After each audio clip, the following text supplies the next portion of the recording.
Hello everyone, welcome to How to Tours.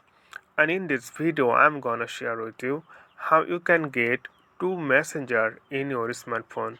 I'm not talking about Messenger Lite. You will get your original two Messenger app on your smartphone.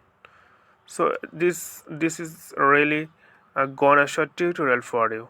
Please watch the video till the end, then you will learn. So we need to go. Here you can see check only I have one messenger on my device. You can screen here. So we need to go settings now and scroll down. Then here you can see the option app cloner. There is important information for you. This option or app cloner, this name is not available for every device, every smartphone. Okay, so it may change to phone.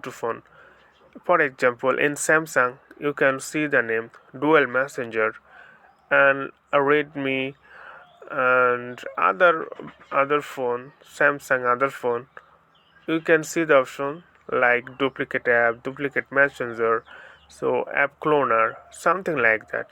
So whatever it is, you just need to click on the apps.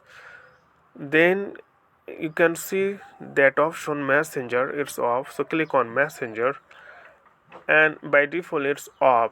So when you make it, click here, you can see this one. So click make it turn on, then your messenger will be added on your smartphone. So minimize your settings and check either exist or not. So here you can see it's successfully added on your phone. So you can log into different account to messenger, and you can use without any problem. Okay friend, I hope this video was helpful for you, and please consider to subscribe my channel, and thank you for watching this tutorial.